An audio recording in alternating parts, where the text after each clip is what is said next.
Bonjour à tous, aujourd'hui on va essayer de répondre à la question de Philippe, quel est le meilleur groupe du monde?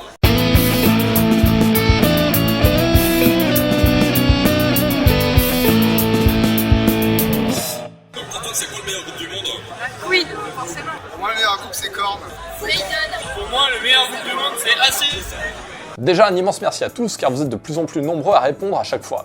Et cette semaine, j'ai eu 1384 réponses à mon sondage. On dirait pas comme ça, mais 1384 réponses, ça commence à faire un petit peu de boulot pour trier tout ça. Et j'ai eu pas mal de commentaires qui m'ont dit d'arrêter mes conneries, car mon sondage serait complètement vain et vide de sens. Non mais les gars, vous croyez quoi? Bien évidemment qu'il n'y a pas un groupe qui est supérieur à tous les autres, mais c'est quand même le principe de l'émission, pouvoir faire des sondages avec des questions qui n'ont pas réellement de réponse. Ceci étant dit, je voudrais quand même remercier Serge et Robert pour m'avoir proposé leur groupe sanguin. Par contre les gars, juste un conseil, mettez pas une perf dans votre platine vinyle, ça fonctionnera pas vraiment, il va vous arriver des petites bricoles. Il y a aussi eu Gilles qui m'a proposé l'ensemble court-circuit. Mais Gilles, entre nous, j'avais demandé des groupes de musique, pas des groupes électrogènes. Et vous avez été aussi nombreux à me dire que le meilleur groupe du monde pourrait être Justin Bieber, les Hanson, les To Be Free, les Worlds Apart, les Spice Girls et j'en passe. Alors pour votre gouverne, Justin Bieber, c'est pas un groupe, c'est un mec tout seul, hein. Et ensuite, si tous ces gens-là vendent des disques, c'est tout simplement parce que les petites filles ne savent pas encore télécharger, pas parce que c'est le meilleur groupe du monde. Et le pompon revient à Dylan et Benoît qui m'ont cité tous les deux One Direction. Et les gars, mais même le nom du groupe veut rien dire. Mais One Direction, mais on sait même pas laquelle, ça peut être là-bas, là, ou là, j'en sais rien. Alors vous savez quoi? On va faire le test tout de suite. Je me suis donc procuré un album de One Direction et on va voir où il va aller.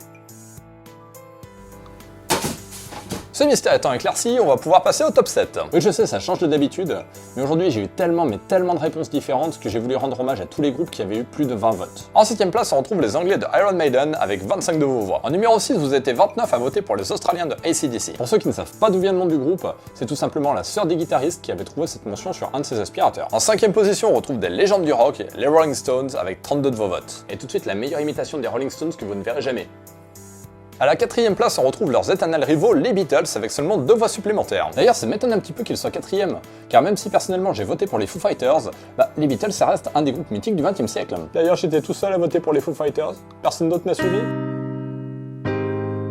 Et on attaque le podium avec un autre groupe mythique, Queen, avec 38 de vos voix. La 2ème place du classement est attribuée à Pink Floyd avec 38 de vos votes. Juste ôtez-moi d'un doute là, on parle bien de Pink Floyd de la grande époque, pas de David Gilmour qui fait des chansons avec le jingle de la SNCF. Et enfin les numéros 1, Led Zeppelin avec 53 voix. Alors je vous vois déjà venir, vous allez me dire ouais, dans ton classement il y a que des groupes de rock, nanana. Mais c'est pas moi! C'est vous qui votez, c'est vous qui choisissez! Juste pour vous donner un aperçu, le premier groupe pop du classement, c'était ABBA, qui a terminé 9ème avec 15 votes. Le premier groupe de rap, c'était D12, qui a terminé je sais même pas combien, avec 7 votes.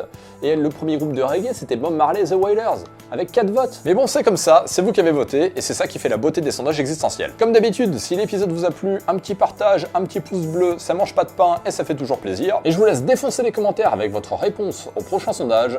Dans quel pays souhaiteriez-vous habiter? Sur ce, je vous dis à lundi prochain. Allez, ciao bisous!